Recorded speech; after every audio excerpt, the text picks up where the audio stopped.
चाहत का गुलदान बनाना है मुझको, दुनिया का सुल्तान बनाना है मुझको। हर मजहब के लोग जहां बेखौफ जिए, ऐसा हिंदुस्तान बनाना है मुझको। चाहत का गुलदान बनाना है मुझको, दुनिया का सुल्तान बनाना है मुझको। हर मजहब के लोग जहां बेखौफ जिए, ऐसा हिंदुस्तान बनाना है मुझको। हाज़रीन गिरामी, दानिशवरान को बिल्ला, मैं आपके सामने आज एक बात कहना जा रहा हूँ। हमारे नजरों के सामने पढ़े लिखे लोगों की एक कशीर तादाद, मैं उन तमाम लोगों के अदालत में मैं ये बात रखता हुआ इस प्रोग्राम को अपनी मंजिलों की तरफ लेकर चलना चाहता हूँ।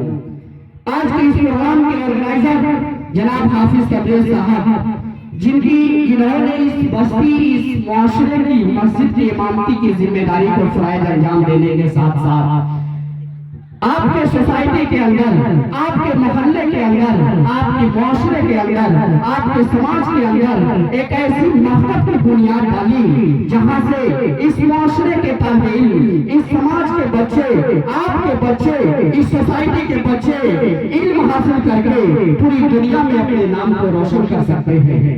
बहुत ही मुबारकबाद के मुस्तहिक है जनाब हाफिज तबरेज साहब, जिन्होंने आपकी बच्चों की मुस्तकबिल के लिए, आपकी मुस्तकबिल के लिए, इस समाज की मुस्तकबिल के लिए, इस सोसाइटी के मुस्तकबिल के लिए एक मकसद की बुनियाद डाली, जिस मकसद में जितनी जिम्मेदारी के साथ, जितनी बेदारी के साथ, जितनी रिस्पॉन्सिबिलिटी के साथ अरबी पढ़ाई जाती है, उतनी ही बेदारी के साथ, उतनी ही जिम्मेदारी के साथ, उतनी ही रिस्पॉन्सिबिलिटी के साथ उर्दू भी एक ऐसा इदारा जहां जितनी जिम्मेदारी के साथ उर्दू पढ़ाई जाती है, उतनी ही बेदारी के साथ हिंदी भी एक ऐसा इदारा आपके मकसद के अंदर जनाब हज़रत तबरेज साहब ने खड़ा किया है, जहां जितनी बेदारी और जिम्मेदारी रिस्पॉन्सिबिलिटी के साथ इंग्लिश पढ़ाई जाती है।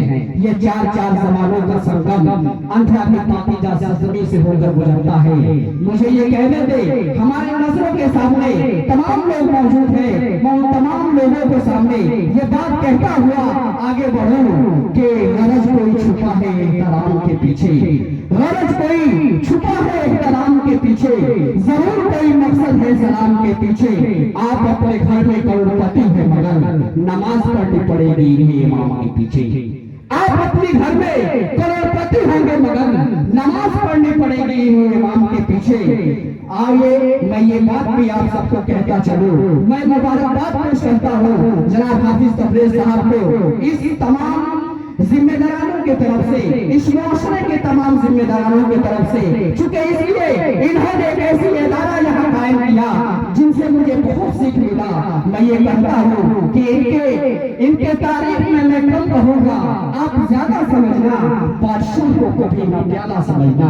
मैं कम कहूँगा, आप ज्यादा समझना, बादशाह को कभी ना प्याला समझना, बल्कि बादशाह की बादशाहियत कुछ हद तक जाकर महदूद हो जाया करती है, लेकिन ये शख्सियत, ये वो फकीर है जो ये कहते हुए पत्थर की लकीर है, ये वो फकीर है जो ये कहते हुए पत्थर की लकीर है, ये वो आफताब है जिनसे इस मुआशरे के तमाम तालिब रोशनी चुराकर अपनी मुस्तकबिल के दिए को जिंदा रखते हैं। मैं ये कहूँ कि ऐसे वैसे लोग न जाने बन जाते हैं कैसे कैसे, ऐसे वैसे लोग न जाने बन जाते हैं कैसे कैसे। मुझे तो मैं भी न बनने आया, बनूं मैं कैसे इनके जैसे।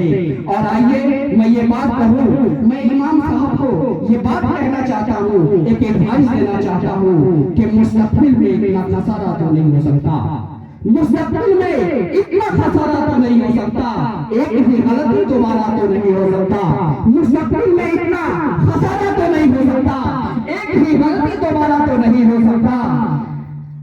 कुछ भी लोगों को हमदर्दी बनी मन समझिए, सारा का सारा गांव हमारा तो नहीं हो सकता। कुछ लोगों की हमदर्दी ही गनीमत समझिए, सारा का सारा गांव हमारा तो नहीं हो सकता।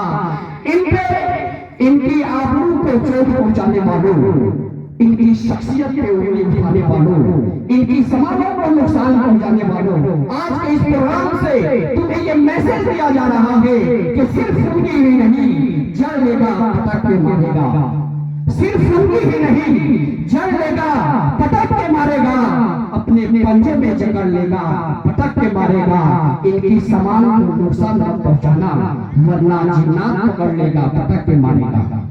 आइए इसी के साथ अब मैं इस प्रोग्राम को आगे बढ़ाता हूँ और आवाज देता हूँ आसिया परवीन को कि वो माइक पे तशरीफ लाए और नाज़िम पेश करें।